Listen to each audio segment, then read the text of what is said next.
What is up, everyone? Today we have a PowerMate Coleman 10 horsepower Tecumseh here. This is a second one that I got that has the exact same problem. Well, the problem being it's not starting. So I'm going to test out a few things. One, we're going to check for spark. Let's look at the oil.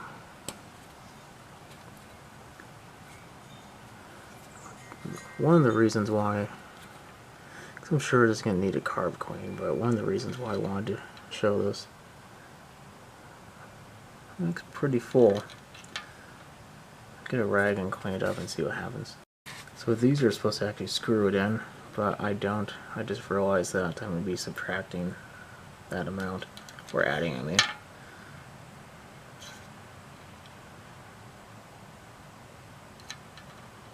And even at that point, it's just to the add mark, so we should be fine. This has a low oil cutoff sensor. They do have a tendency of going bad. The story behind this machine is, this was at a job site, or something of the sort, and a person that never really used it gave it to a neighbor of mine. The neighbor took it, power went out, didn't start it, or couldn't start. And then he went to like a different generator he has that's smaller. He would like to use a bigger one, and you know, he was trying to make it work and everything. Then on the way over here, putting it back of his truck, and beneath there was a bunch of oil, not oil but gasoline, excuse me. And I noticed that if you pull on the petcock, it will start leaking, so that's bad. Now, of course it's not doing it, but I think it's off. So I think it's actually the valve itself. You can tighten those and clean them and everything, but I've noticed that when you take it out, the rubber grommet may or may not survive. So it's just safer just to buy the whole thing. It's only like $6 anyway, $8, something like that. So we're going to be replacing that. Unfortunately, that involves taking the tank off, which I think someone has already, because that is supposed to line up with that, but it's not. So either way, we're going to have to be taking off the tank,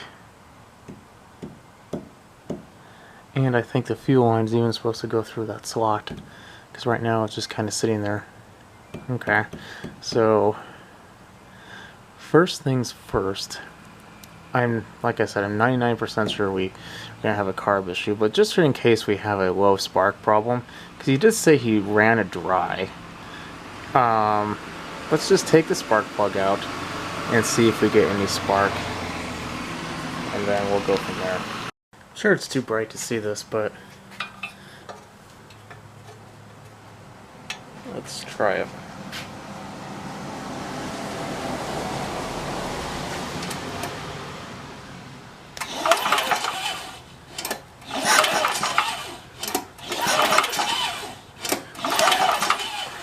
There is spark, but it's really bad. Let's try a different plug. This is, I don't want to say like the wrong one, but it's not the one that should be in there. At the very least, it should be a 19 LM. And that gap doesn't look horrible. Try this one.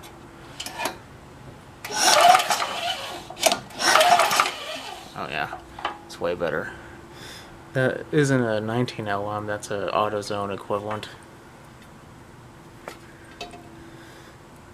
A 4, 5, 8. So we know the low oil sensor isn't a problem. I don't really want to. Well, we'll put a little fuel down the spark plug hole. Well, not the spark plug, but the throat of the carburetor, and we'll see if we can't just hear it run before we do anything else. Usually there's no cover here, but we I made the mistake of the previous one I worked on not doing this, and luckily I was able to prevent any damage, but you want to make sure your throttle is free. So, okay, it is. Because right now, every machine starts at full throttle, and if it's stuck, it's going to be stuck in full throttle. You don't want that. That can severely damage your generator. Well, if you wouldn't maintain it that for a long enough time, I should say. So it should be set to at least test it. Okay, let's put a little fuel down the throat, and then we will see if it has the output and the motor starts. Here's the drill.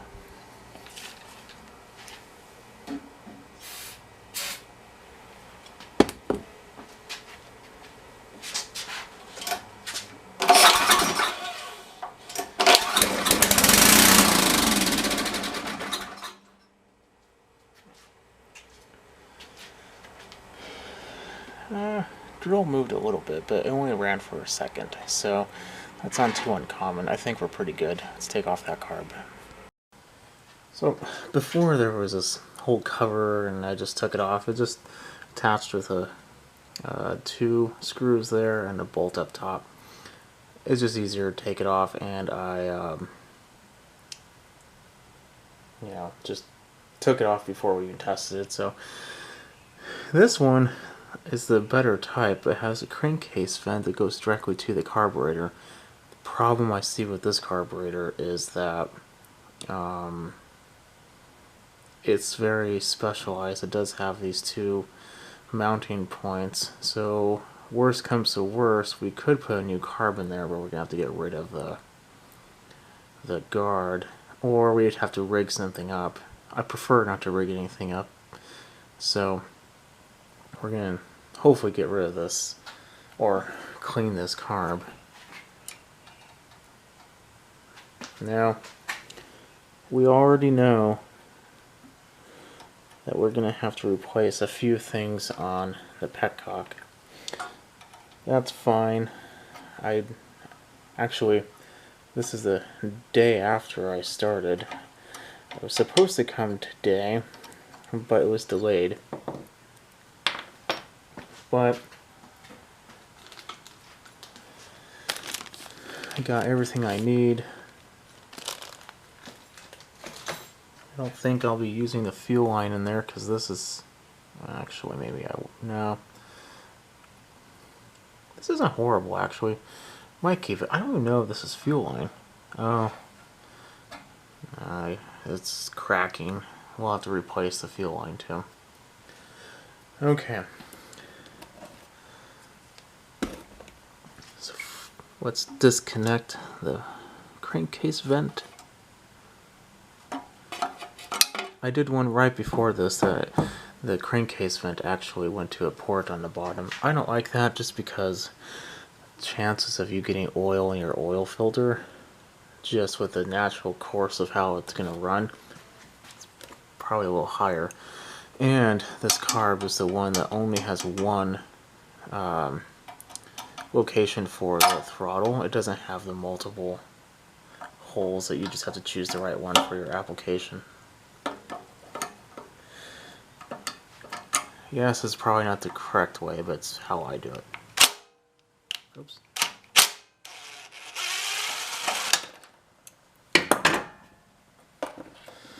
I like using those pliers because they're easy, and when I have to put the one in the back on, it's a whole lot easier.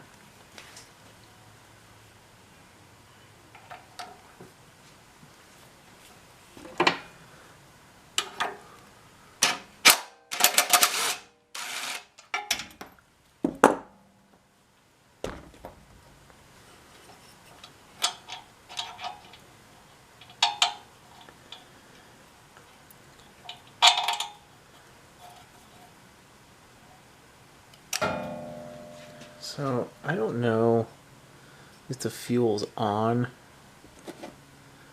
Probably should have taken the fuel line off first, but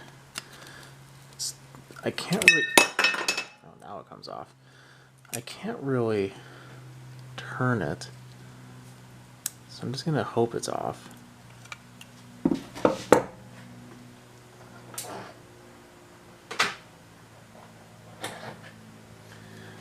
If not, though, we have our small vice grips. Or, you know what, let's just make sure of it. There we are.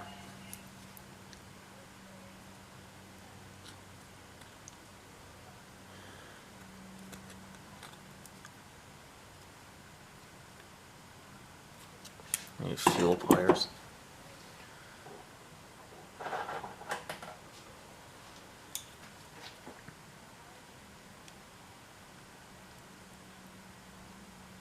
It's just coming to pieces now. Yeah, that fuel line is shot. And I think it's stuck open because of the fuel I see in there. But it's just the fuel that was in this section of line. While we have it,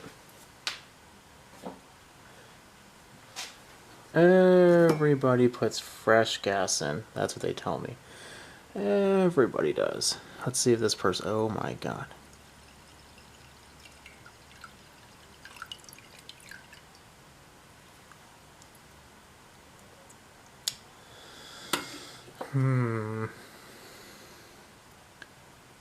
That's water. But I think it's water on top of fresh-ish gas.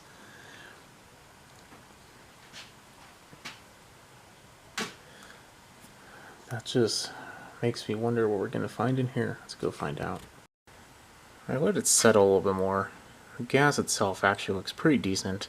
This wasn't a perfectly clean cup to begin with. It still had a little bit of really old gas. It just kind of was there. So the color isn't horrible, but that black is definitely water, and probably old ethanol water too. So I'm going to dump this, bring it back, we'll open the carb, and we'll see what the carb contents looks like. Oh, this is going to be good. I can feel it.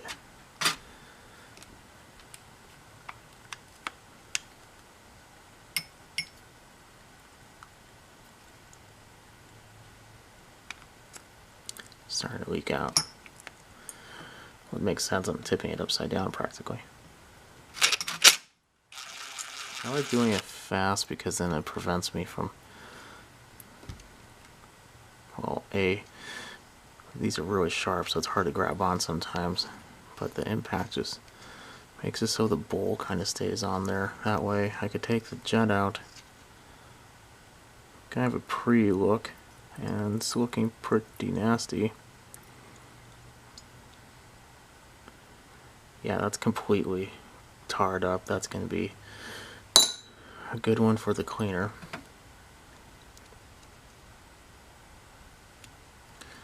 That gasket's not wanting to come off.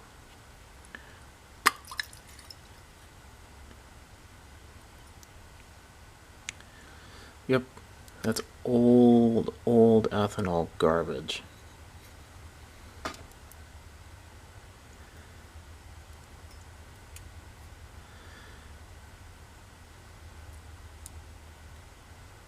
I don't know if this seal's going to be one for this earth much longer. Oh no, it's trashed. I hope I have another one.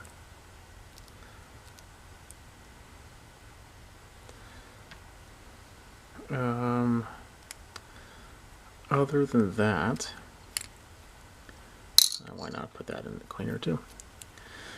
I do like putting the needles in the cleaner just because it's a metal needle and there's really no point of you not making sure that it's really clean.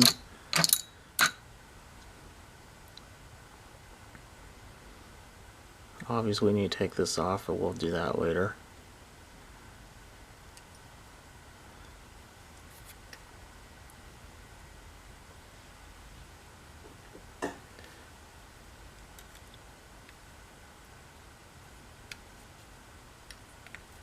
I need a better pair of pliers or a small screwdriver.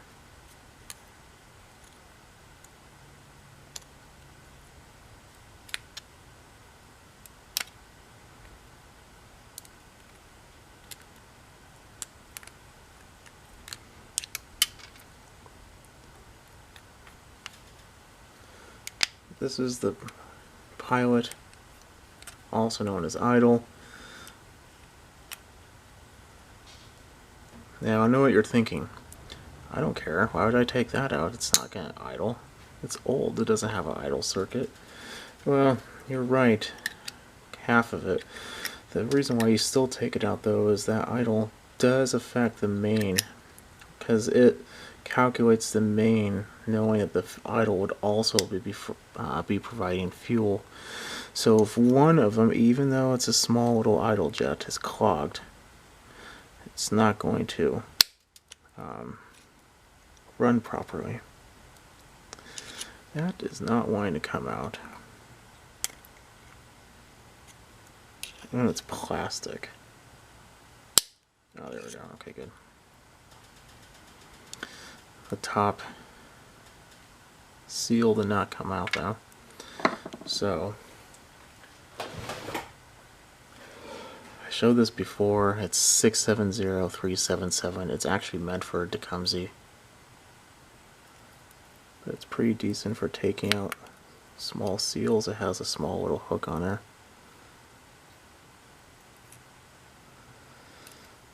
I don't even know where it is.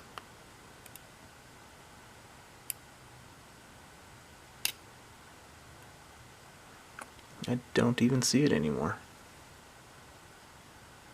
Huh.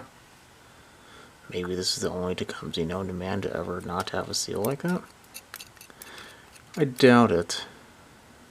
I think it just disintegrated. So we'll have to replace that one. That's actually pretty important. The bottom one though doesn't look too bad, and the emulsion tube itself isn't horrible, so we're not going to worry too much about it. I'm going to put this in an ultrasonic cleaner.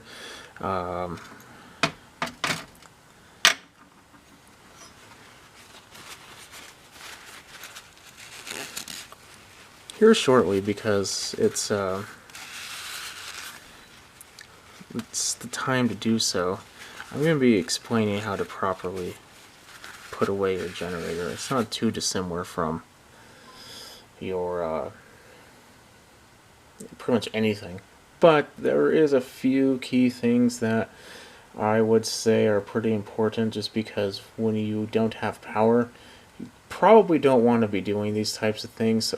Unlike the springtime, like if your lawnmower wasn't put away right, or your lawnmower's running and rich because you haven't changed your air filter since you bought it like 10 years ago, and you looked at it, it looks like a bird's nest in there.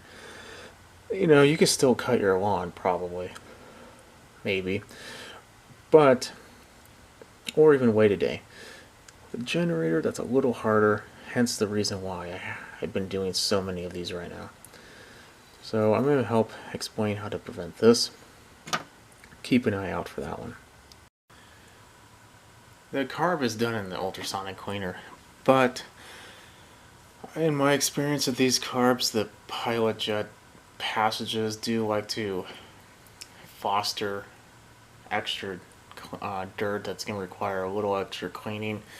So I'm going to let it soak while we do this. I'm going to run it again for about another 10 minutes. It's like a 50, 55 Celsius, whatever that is in Fahrenheit. In the meantime, we're going to replace this. Like I said, this is real stiff. So I got a new one. And the grommet. The grommet's important because if you don't, then, you know, you're probably going to rip it anyway, so might as well put a new one in.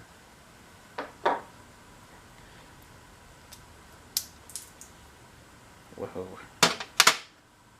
A little gooey.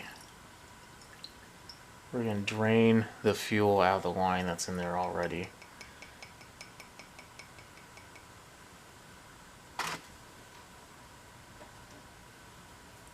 We're just going to see if we can pull it out all in one piece. I don't think so.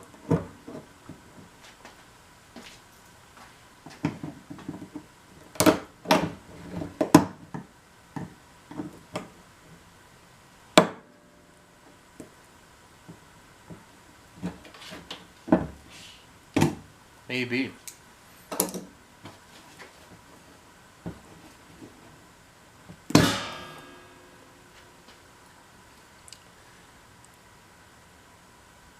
here we have it.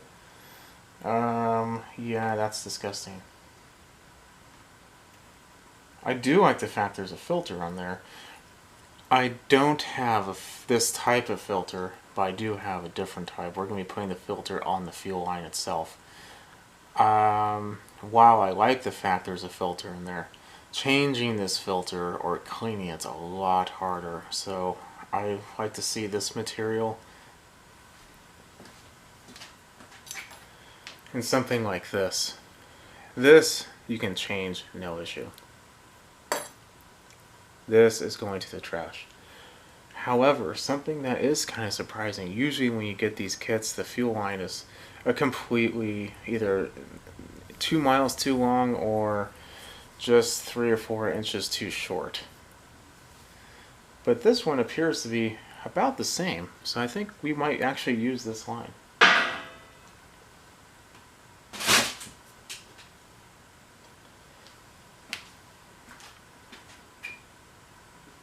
Putting the grommet in first. Let's make sure that this also opens.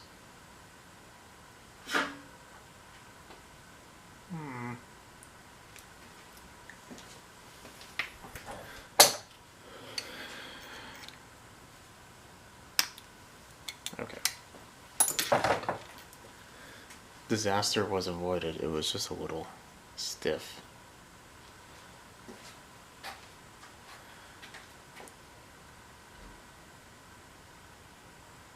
Now, I might want to, I think it's okay. Sometimes you will have to put oil on this, but I think we're pretty decent on not. I say that as I struggle.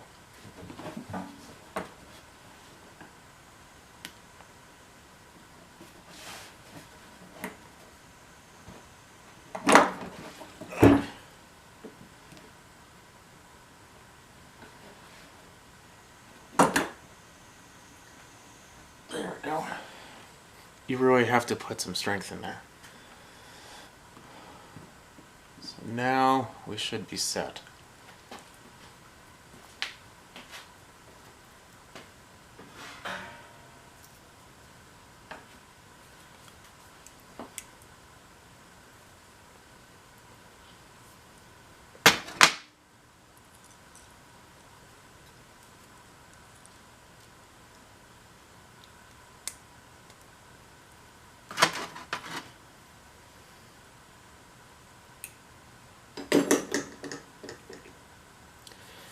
This I can tell is going to be a real pain too.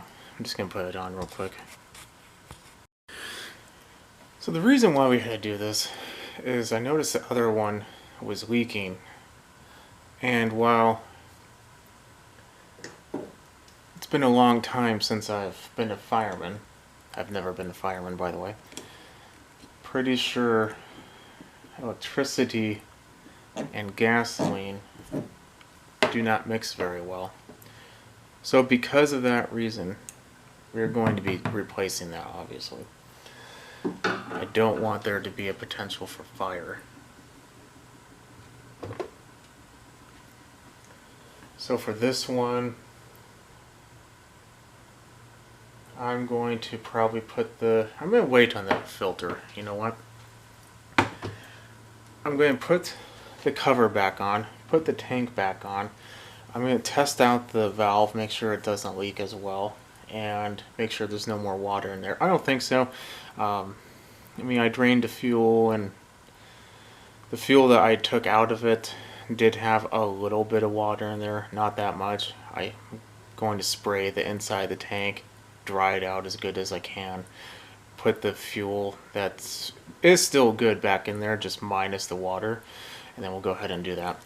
But here's a nifty trick. This is okay in this circumstance because there's very little water. If you come to a point when you have a lot of water and good fuel, it's no longer good. Let me explain. Alcohol attracts water, so when the water gets into the fuel, assuming that you have ethanol fuel, of course. If you have non-ethanol, then the fuel's great. Don't get me wrong. Put all that back. It's okay. But in ethanol fuel, water and ethanol will join. So, for instance, let's say you fill up a cylinder with 9 ounces of water, and then you put, let's do it for easy math purposes, 10 ounces of water at 10% ethanol. So now one of those ounces is ethanol. You put 1 ounce of water in there, you now have 11 ounces of fluid in that cylinder, but as everything settles, 2 ounces of water is visible on the bottom. That's because the water and the ethanol are now together. The problem is that you're going to, by removing the ethanol, you're going to be lowering the octane level.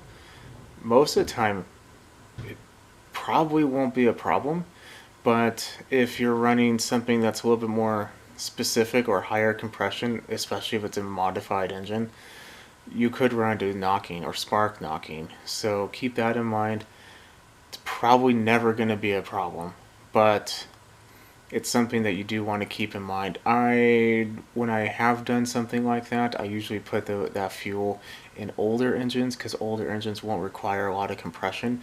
But if you can tell it needs a lot of compression, granted, most of your small engines not going to be a problem. You will kind of run into it when you get to bigger engines like ATVs or bikes, or, like I said, modified engines like the 20 horsepower 212s or whatever. You're gonna have a problem there. But that's a little tangent of mine. I'm gonna put the fuel back because there's very little water, so everything should be more or less the same. I found a new gasket, so that's good. Everything looks great. Not really too concerned over that. I didn't blow this out yet, but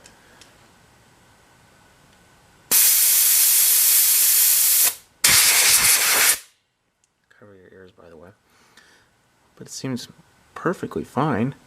I'm just going to take a little time and just dry these off. I do want to take a small little bristle from a brush and just kind of shove through here as well as here. And I showed this before, which is kind of why I brought you in without actually reassembling. But let's see if I can find it. There we go. See right there? There's like a tiny little hole. It's actually pretty important. You want to make sure that you clean that out. You don't want to miss it, otherwise it will run lean. So I cleaned everything out. I brought that up because it is pretty important. I've cleaned one not that long ago that was still running and, well, running-ish. Well, it would run with the choke on, let's put it that way. And those, well, I don't want to discredit. It's not as important because you're probably not dealing with that big of a blockage anyway. But this one was caked. So you always want to make sure that you are cleaning everything very thoroughly. That's why you go through that extra step. Some people even do that every single time. And that's, what you should be doing anyway. Not gonna lie.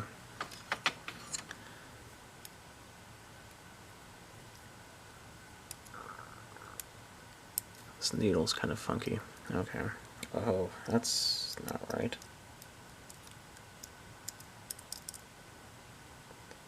I'm gonna take this off. Now that it's off, I'm gonna blow in here and see. It looks a lot better now, but it seems a little high.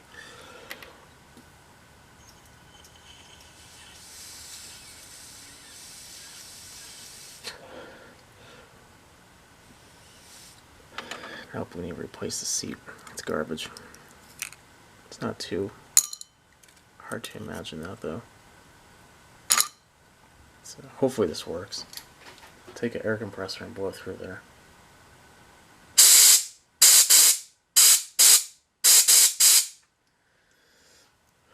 Nope. So now, take our handy tool and we just pop it out. Let me get another one of these and we'll put it back in. So even though this one's red, it came from Tecumseh Carb Kit, so it should be the right one.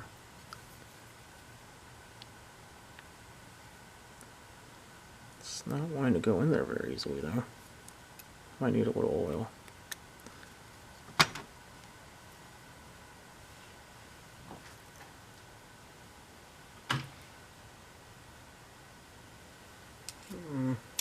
Where's my marble?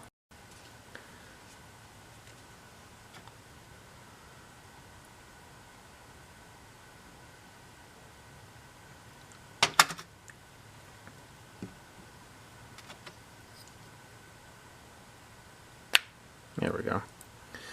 So now that's firmly planted in there. Should be set. And blow through there real quick.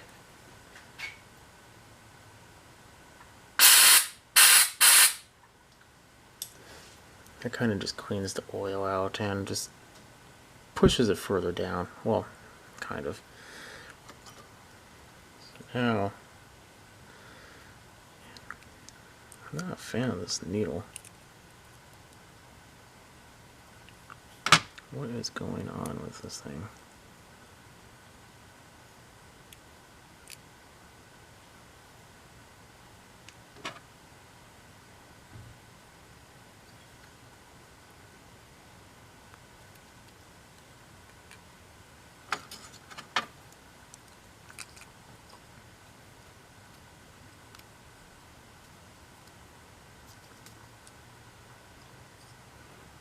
Oh yeah, I see how it's already a better level.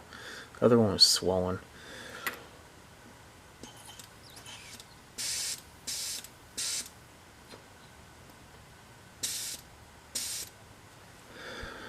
Much better.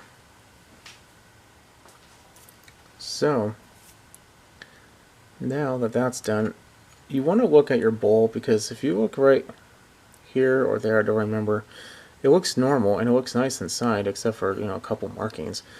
But the bowl has a little hole in it, so I have a new one. It's not the greatest, but it's better than the other one. Now, I'm going to need to find a O-ring for this one. So I'm going to go ahead and find that O-ring. I see your battery's about to die anyway, so I'm going to go ahead and change the battery, get an O-ring, and we'll finish the carb. Okay, got that all done. Let's push this in.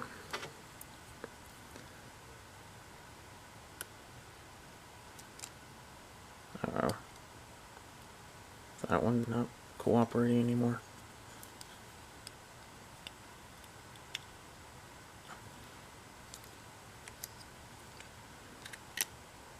Oh, okay, that's good now. But I don't really like how that worked out. I might have to put another one in as well.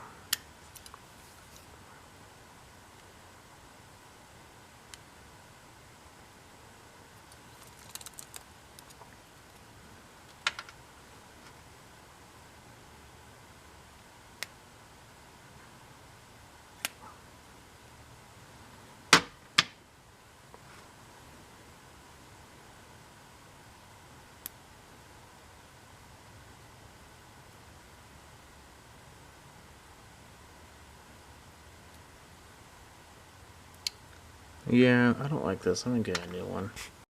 Okay, got it back in, put a new seal on there. Man, always something.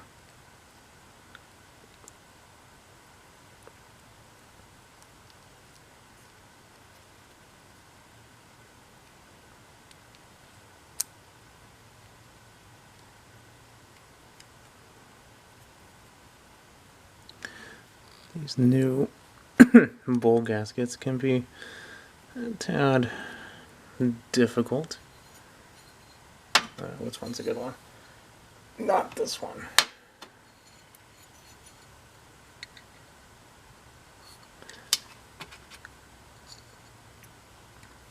So you want to make sure you do put the wire brush in there, because even though it looked clean, it wasn't. So just make sure you do that. because the smallest amount of debris that will go in there will just cause it to be too lean. I mean, the hole isn't all that big to begin with.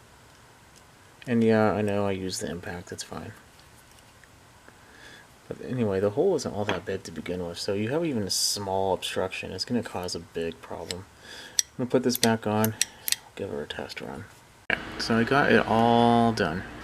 I have a socket for the adjustment of the governor if need be. It's just a screw right here. I zip tie the fuel line to the intake. It didn't have one. It usually runs around the other side though. Kind of like that better. But this one doesn't seem like it has like this side port. It's weird. I might just take off the cover and look and see if it does. If it does, I'll route it through the cover. Basically, there's a hole on the other side of the pull cord cover, and then it goes through. But even the carb doesn't, usually when that happens, the inlet for the carb is straight. This one's at an angle. Let's give it a try. I put a fuel filter. It has good oil. I didn't put the cover on just because if I was going to take it off again, I don't want to have to redo it. Fuel is on. Let's see what happens.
Some of these you have to open all the way.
Okay, cool. I like that. 1500 watt load, there's no problem. Actually cleaned up. Put the load on there. Hertz went down to 61-ish. That's perfectly fine for this engine. So I think we're good to go. So if you're leaking fuel and your carb's dirty, you know, keep your eye out. If you like what you see, keep watching. Definitely subscribe. I'll keep on going if you keep watching. Put a comment below, put a thumbs up, that helps me a lot. Catch you on the next one. If you have any questions, then definitely put a comment as well. Have a good night. Let me explain the Hertz part again. You want it to be around 62, a little over 62. with no load, and with a load you don't want it to dip too much. This is only 1500. This is a 5000 watt generator, so at full 5000 you probably would see like 59, 58. That's completely normal. That's completely fine. This actually ran pretty good. At 1500 watts it barely dropped at all.